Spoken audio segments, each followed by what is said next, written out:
கிறிஸ்துக்கள் அன்பான தேவனுடைய பிள்ளைகளே, ஆண்டவரும் உலக இரட்சகருமான இயேசு கிறிஸ்து இணையற்ற நாமத்தினாலே உங்கள் யாவரையும் வாழ்த்தி ஆசீர்வதிக்கிறேன்.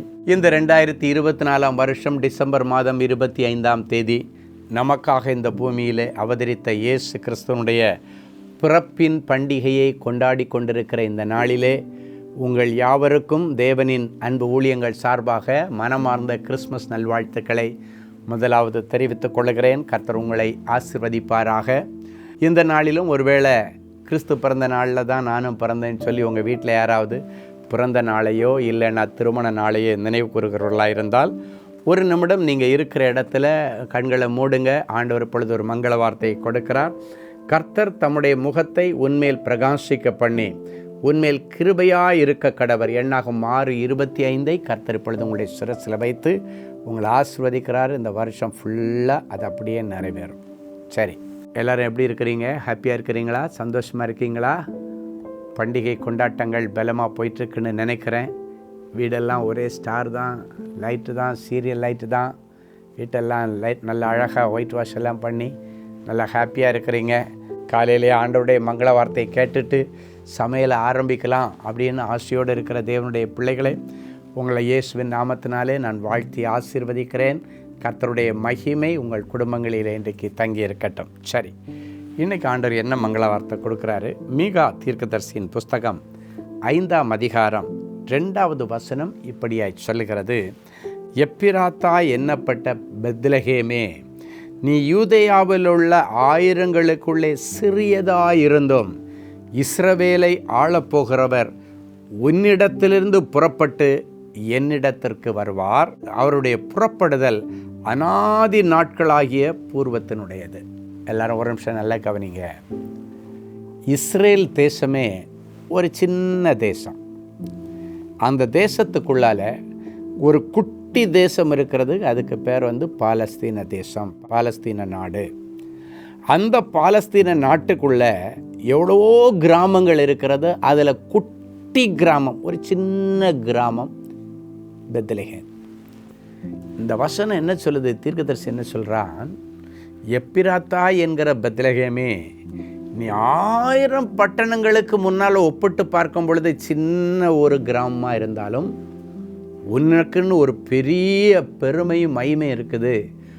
உலகத்தை ஆளுகிற ஆண்டவராகிய இயேசு கிறிஸ்து உன்னிடத்திலிருந்து புறப்பட்டு உலக மக்கள் அத்தனை பேரிடத்திலும் கடந்து போகிறார். உன்னிடத்திலிருந்து புறப்படுகிறார் அப்படின்னா உன் ஊருக்கு ஒரு ஸ்பெஷாலிட்டி இருக்குது. உலகத்தை ஆளப்போகிற இயேசு பெத்லகேமிலே பிறக்கிறார். இந்த சின்ன பெத்லகேமிலே பெரிய ஆண்டவர், சிறப்பு மிக்க ஆண்டவர், மகிமை மிக்க ஆண்டவர் பிறக்கிறார். இன்னைக்கும் உன்னுடைய சின்ன இருதயத்தில் தாவீதின் ஊரிலே பெத்லகேமில் பிறந்த அந்த பெரிய இயேசு உங்கள் இருதயத்தில் நிறைவாய் பிறக்க ஆசைப்பட்டு இந்த வசனத்தின் மூலமாக உங்களிடத்தில் பேசுகிறார். இந்த வசனம் என்ன சொல்லுகிறது? உலகத்தை ஆளுகிற பெரிய ஆண்டவர் உங்ககிட்ட இருந்தால் கிளம்புறார். தாவீதின் வம்சத்தில் தான் பிறக்கிறார். தாவீதின் வம்சத்தில் உள்ள யோசேப்பு மரியாளிடத்தில் தான் அவர் பிறக்கிறார். பிறந்து அங்கேருந்து கிளம்பி உலக ஜனங்கள் அத்தனை பேருடைய இருதயத்தையும் அவர் ஆட்கொள்ளுகிறார். அத்தனை பேருடைய இருதயத்திலும் அவர் பிறக்கிறார். உன்னிடத்திலிருந்து புறப்பட்டு என்னிடத்தில் வருகிறார். சொல்லுங்க, பெத்லகேமே, உங்கிட்டே இருந்து புறப்பட்ட இயேசு இப்பொழுது என்னிடத்திலே வருகிறார், எனக்குள்ளே வருகிறார் என்று சொல்லி அவருக்கு உங்கள் இருதயத்தில் நீங்கள் இன்னைக்கு இடம் கொடுக்கணும். அவர் உங்கள் இருதயத்தில் பிறக்க முடியாதபடிக்கு ஒருவேளை உன்னுடைய வாழ்க்கையில் என்ன பாவமோ, அநியாயமோ, அக்கிரமோ, அசுத்தமோ எது இருந்தாலும் சரி, எல்லாத்திலிருந்து இன்றைக்கி நீங்கள் வெளியே வரணும். இந்த கிறிஸ்மஸ் பண்டிகையின் உண்மையான கொண்டாட்டம் நீங்கள் மத்தியானம் ஆடடிச்சு இல்லைன்னா மாட்டாடிச்சு இல்லைன்னா கோழி அடித்து கொண்டாடுறது அல்ல.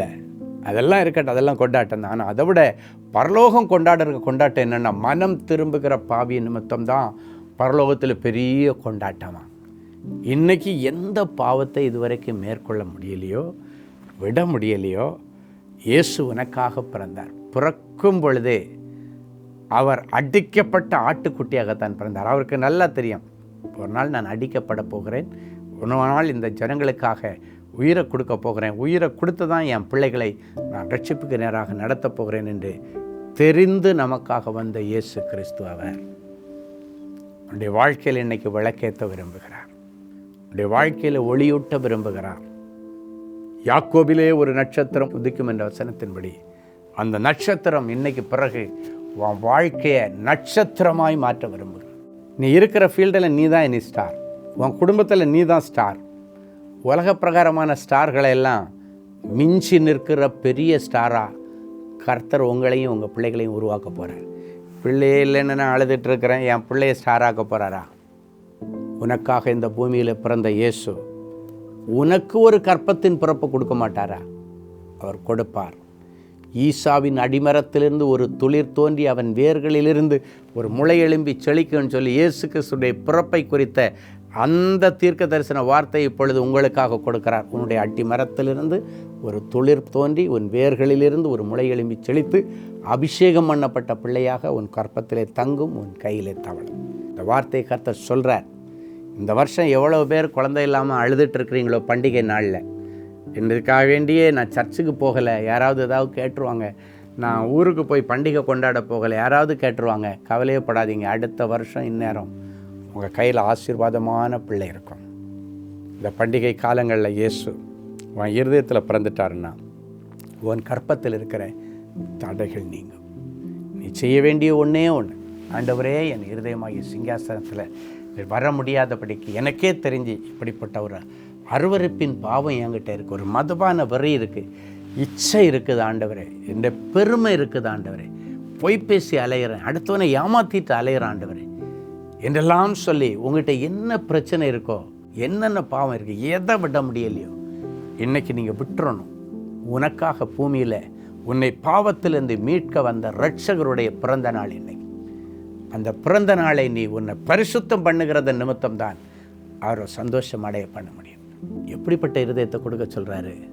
நறுங்குண்டதும் நொறுங்குண்டதுமான இருதயத்தை புறக்கணியாத ஆண்டவர் உன்னை இருக்கிற அந்த சின்ன இருதயத்தை ஆண்டவரிடத்தில் கொடுத்துட்டு சொல்ல, ஆண்டவரே இந்த இருதயத்தில் நீங்கள் வர்ற அளவுக்கு இந்த இருதயம் பாத்திரம் பெற்றதில்லை ஆண்டவரே, ஆனாலும் கிருபையினால் என்னை மன்னிச்சிருங்க, நான் செய்த பாவங்களை அக்கிரமங்களை மன்னிச்சு இன்னைக்கு பிறகு நீங்கள் என் இருதயத்தில் அந்த தங்கி என்னை அரசாளுங்க, இயக்குங்க.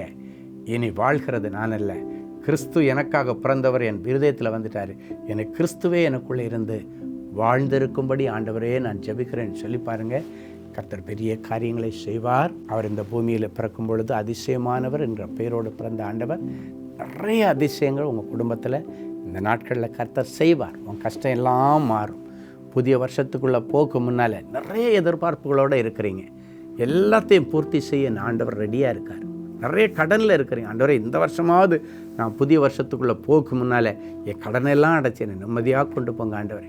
புதிய வருஷம் வர்றதுக்குள்ளால் எப்படியாவது என் குடும்பம் ஒன்றா இணையணும் ஆண்டவரே. இந்த புதிய வருஷம் வர்றதுக்குள்ளால் எப்படியாவது இந்த வியாதி மாறணும் ஆண்டவரே என்றெல்லாம் ஜெபித்து கொண்டிருக்கிற தேவனுடைய பிள்ளைகளே, இயேசுக்கு இருதயத்தில் இடம் கொடுத்தீங்கன்னா உன்னுடைய வியாதி, பஞ்சம், கடன், கஷ்டம் எல்லா அவமானம் நீங்கி நிம்மதியாக புதிய வருஷத்துக்குள்ளே போகலாம். பண்டிகையின் வெற்றியே இன்றைக்கி உன்னை நீ பரிசுத்தம் பண்ணி கொள்றதுல தான் இருக்குது. விழுந்து விழுந்து எழும்புகிற அனுபவம் இனி போதும். இன்றைக்கு பிறகு ஆண்டவரே இந்த பாவம் இனி என் லைஃப்பில் இருக்கவே இருக்காதுன்னு அறிக்கை செய்து அதை இன்னைக்கோடு விட்டுட்டிங்கன்னா தேவ சமூகத்தில் இரக்கம் பருவீங்க. ஒரு சின்ன சாட்சியை நம்ம கேட்டு நம்ம ஜெபித்து முடிக்க போகிறோம். சகோதரி மீனா, அகமதாபாத், குஜராத். சகோதரர் ஸ்டீஃபன் அவர்கள் வழங்கும் தேவ செய்தியை தொலைக்காட்சி வழியாக பார்த்து தேவனுடைய ஆசீர்வாதங்களை பெற்று வருகிறோம். தொலைக்காட்சி நிகழ்ச்சியில் அறிவித்த தேவனின் அன்பு ஊழியங்களின் புதிய ஜெபகோபுரத்தின் முகவரியை குறித்து வைத்து குடும்பமாக 20/6/2024 அன்று அகமதாபாத், குஜராத் மாநிலத்திலிருந்து நேரில் புதிய ஜெபகோபுரத்திற்கு வந்து ஜெப ஊழியரிடம் ஜெபிக்கும்படி கேட்டுக்கொண்டேன். எனக்கு பல வருடங்களாக பிசாசின் போராட்டங்கள் இருந்தது. என்னால் கட்டுப்படுத்த முடியாத அளவுக்கு தொடர்ந்து ஏப்பம் வந்து கொண்டே இருக்கும். அது எனக்கு அருகில் இருக்கிறவங்களுக்கு மிகுந்த தொல்லை கொடுப்பதாகவும் இருக்கும். எவ்வளவோ மருந்து மாத்திரைகள் சாப்பிட்டும் பல மருத்துவமனைகளுக்கு சென்றும் சுகமாகாமல் பல வருஷமாக மனவேதனையோடும் மன உளைச்சலோடும் இருந்தது. அன்றைக்கு எனக்காக ஜெப ஊழியர்கள் மிகவும் பாரப்பட்டு ஜெபித்தார்கள். அவர்கள் வேத வசனங்களை சொல்லி பல மணி நேரமாக ஜெபித்த போது எனக்குள் இருந்த பிசாசு என்னை மிகவும் அலக்களித்து என்னை விட்டு புறப்பட்டு வெளியே போயிட்டு நான் செத்தவள் போல் கிடந்தேன். கர்த்தருடைய கிருபையினால் நான் மீண்டும் எழுந்த பொழுது புது மனுஷியாக எழுந்தேன். எனக்குள்ள இருந்த எல்லா பிசாசின் போராட்டம், ஏப்பம் வருவது முற்றிலுமாய் நின்று போனது. இப்பொழுது சந்தோஷமாக ஆரோக்கியமாக இருக்கிறேன். இதனுடைய பின்னணி என்ன அப்படின்னு பார்த்தீங்கன்னா, வாழ்வு கொடுக்கிற ஆண்டவருடைய வார்த்தைகள் புறப்பட்டு போய் அவளுடைய இருதயத்தில் இருந்த அத்தனை அசுத்தாவிகளையும் வெளியேற்றி இயேசுவுடைய இருதயத்திலே வார்த்தை வடிவிலே தங்கினார். அற்புதம் நடந்தது. இன்றைக்கும் உங்கள் வாழ்க்கையிலும் இது மட்டுமல்ல, இதை விட அடுக்கடுக்கான அற்புதங்கள் நடக்கும்படி உங்களுடைய இருதயமாகிய சிங்காசனத்திலே என் இயேசு பிறக்க உங்களுடைய இருதயத்தை உட்புக்கொடு. எத்தனை பேருக்கு இந்த இயேசு என் இருதயத்தில் பிறக்கணும்னு ஆசையாக இருக்குது? அப்படியே கண்களை மூடி ஜெபிப்போமா? அன்பான ஆண்டவரே, உமக்கு நன்றி. எப்பிராத்தா என்கிற பெத்லகேமே, எவ்வளோ ஆயிரக்கணக்கான கிராமங்களிலே நீ ரொம்ப சின்னதாக இருந்தாலும் உலகத்தை ஆளப்போகிற பெரிய ஆண்டவர் உன்னிடத்திலிருந்து புறப்பட்டு என்னிடத்திலே வருவார் என்ற வசனத்தின்படி ஆண்டவரே, இந்த நிகழ்ச்சியை பார்க்கிற ஒவ்வொருவரிடத்திலும் ஆண்டவர் சென்று தங்கி பிறந்து அவர்களுக்குள்ளிருந்து நீர் வாழும்படி ஜெபிக்கிறேன்.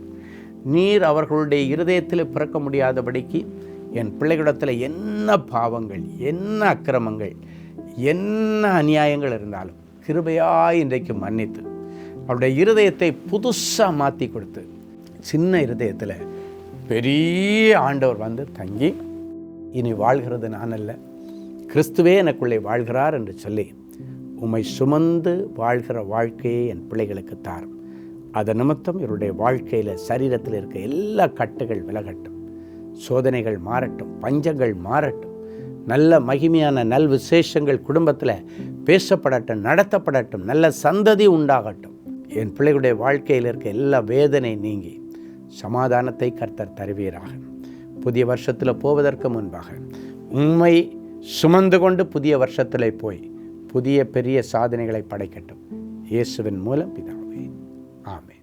அன்பு தேவனுடைய பிள்ளைகளே, இந்நிகழ்ச்சியின் மூலம் நீங்கள் பெற்றுக்கொண்ட ஆசீர்வாதங்களை உங்கள் ஜெப விண்ணப்பங்களையும் அனுப்ப வேண்டிய முகவரி தேவனின் அன்பு ஊழியங்கள், எண் 340B பார் 1A 3B1 Vinayak avenue, OMR road, Okkiyam, Thoraipakkam, Chennai 600097. இது இந்தியன் ஆயில் பெட்ரோல் பங்க் எதிரில் அமைந்துள்ளது மற்றும் காக்னிசன்ட் டெக்னாலஜி சொல்யூஷன்ஸ் அருகிலும் அமைந்துள்ளது. மின்னஞ்சல் prayer@godsloveministries.co.in.